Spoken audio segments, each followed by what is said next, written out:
a lot of these questions are, can AI do it? We should be asking, should AI do this thing? The people that have a seat at the table also need to understand kind of technology, change champions. Our industry has plenty of those. They're the ones that are happy to leap. You know, they're our early adopters, so to speak, from a technology perspective. If they needed a new piece of technology, it was just to facilitate this one little piece so that they could become more effective at what they already did. By doing that, we can help build trust in these new platforms. Those people that are speaking up and leaning in and trying to help the company to become better, like those are your people. We will always, always, always do business with people that we know, like, and trust. We've been doing this podcast for over 20 episodes now, and we've brought on top mortgage professionals to give you insights that help you grow your business. And we're going to keep doing that. There's just one favor I ask of you. It'll mean a lot to us if you subscribe to show your support. Now back to the episode.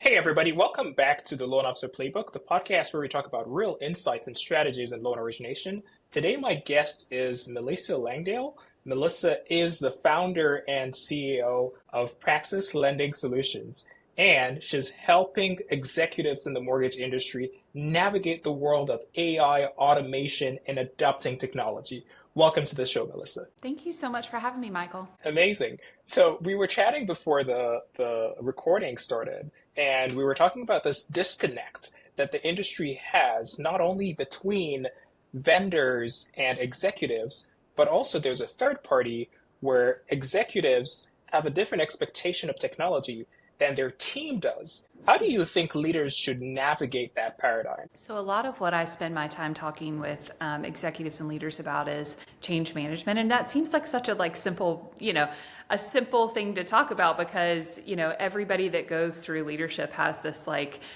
course that they take on change management. And they check the little box and they're like, oh, I know how to do this. But really, there's a very intentional process that we should be going through right now so that our teams, feel like they're a part of the decision and they understand why we're prioritizing the things that we're prioritizing from a technology perspective, and then what we expect as an organization to get out of that new technology solution, and how that new technology is going to impact their roles and their teams and our company. And so I think there's a very kind of, like I said, intentional process that we can do to help bring our teams along with all of this change that's happening. And by doing that, we can help build trust in these new platforms. In this, there's just the world of AI is evolving so fast. And so with that comes lots of questions around, how is this going to impact my role? How is it going to impact our company?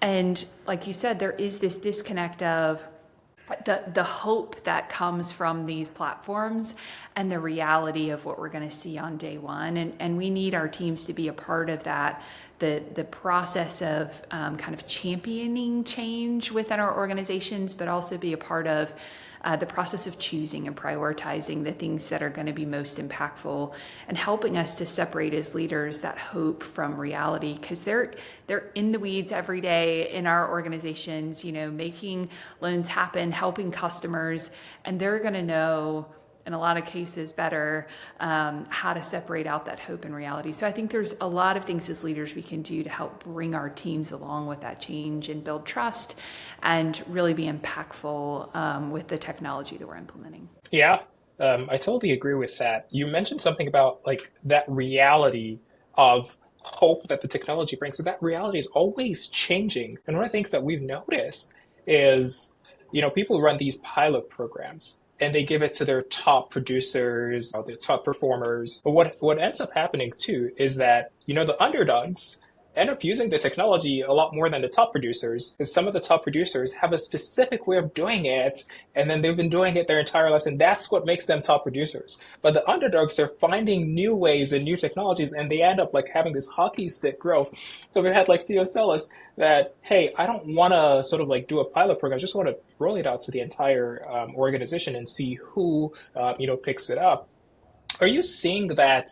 Well, actually, my question is, how should leaders architect rollout of AI technology? I think so. There's two things. I'll get to the how we should roll out technology piece, but I want to say I completely agree with you on the those that have been really successful have been really successful for a reason, right? They have very specific processes, very specific ways that they've grown their business over time. My parents were the exact same way. So I grew up in the business where I could see it every day. And if they, needed a new piece of technology, it was just to facilitate this one little piece so that they could become more effective at what they already did. And so there is this kind of growing separation between those that are really embracing and thinking outside the box and looking for new ways of doing business. It will be really interesting to see how that changes over time. But there are a separate segment of top producers that also have realized that, you know what, I got here because I pivoted and I scrapped and I scraped and I changed so much over time. Like, what's this one more thing? And so I think what we have to do as leaders is to find those top producers who have lots of volume that can help us to test the technology, that are used to that pivot, that are used to that grit and that grind that takes to go through all of this change. And so I call those our change champions.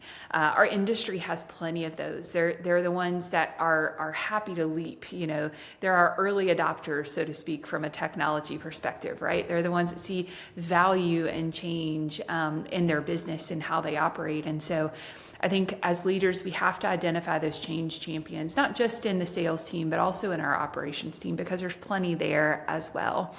And then pull them all together, like a diverse group of change champions across the organization between operations and sales and compliance and marketing, and have them all meet on a very regular basis to discuss the pain points that their teams have and the vision that the organization really needs to see over time.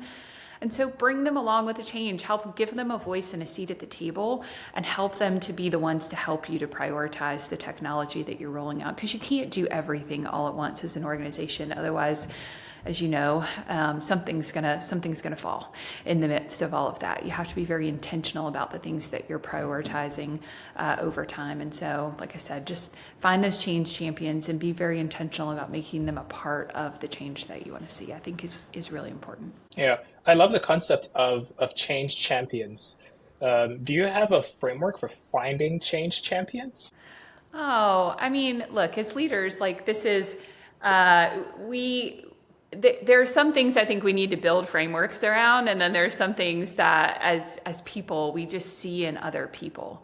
Yeah. And so those people that are voicing, that are either voicing concerns or voicing challenges, those people that are speaking up and leaning in and trying to help the company to become better, those are your people.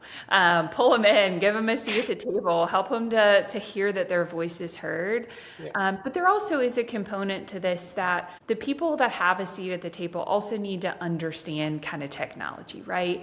Yeah. It's not just change for change's sake. It's change into something that can help give our companies and our industry a lower cost of origination that can make us, that we can pass on to consumers and make us more competitive in the marketplace and help us to grow our volume in our business over time. But also those change champions that understand that technology gives us elasticity, right? It gives us the ability of better responding to market-induced volume fluctuations that our industry just naturally goes through. Right. And so I think, again, finding the people that are willing to speak up and speak out and help the organization to grow, but then also that have this kind of layer of understanding of technology and the impact that it can have over time is also important. Awesome. You do this one thing that I really love, which is your 100 questions that executives have asked you. And it is gaining momentum. I saw your playlist. I don't know which number you're on, but I watched maybe 10 of them. Yeah. On YouTube. How did you come up with that idea? So I was thinking of ways that I could actually play around with AI. And so I built an AI agent that did all of this research for me. And so I had it scan every blog over every social media, every website and I did help it to kind of prioritize, but it only did it for mortgage executives. And then I had it organized the research that it did based on the frequency of mention of the questions that it found. And I don't know why I came up with 100, but I asked it to give me the top 100 and it did. And so that is what I have been using since then. So this was a way for me to kind of play around with AI and build something that was something that I felt like could add value to the industry. And really all of these questions are things that we have all asked over time. And so it's kind of funny. I'm doing it David Letterman style for those of you that haven't seen these videos. And so I started at number 100 and then I'm building up all the way to the number one question that executives have about AI. And it's just a daily little video that I do. It's like 30 seconds long. So it's not, it doesn't require a lot of time for anybody to watch or listen. And it's just been super fun along the way. And it has like, I've been a little shocked at like how much, like YouTube right now, I think, I'm like close to 18,000 views or something on it. We're on question 49 right now. So it's super fun and it's been a really great way. Yeah, 18,346 right now. So wow.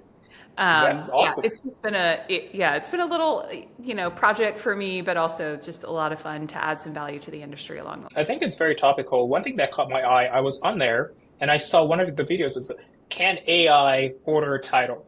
And these are questions that we get from people that we talk to because there's this holistic nature of the mortgage industry where it's fragmented, but it's also holistic where, you need like the AMCs, you need the title ordering companies, you need the originator, and then you need the a processor, you need closers, and all of these different fragments work together holistically. So when people think of AI tools, they're like, hey, can it do this? Can it do this? Can it do this? Can it do this? And can it do this one little thing in my workflow? So I think you have a lot of content to talk about the mortgage process in that series. I agree. Well, there's lots of possibilities, but like you said, a lot of these questions are, can AI do it? We should be asking, should AI do this thing, right?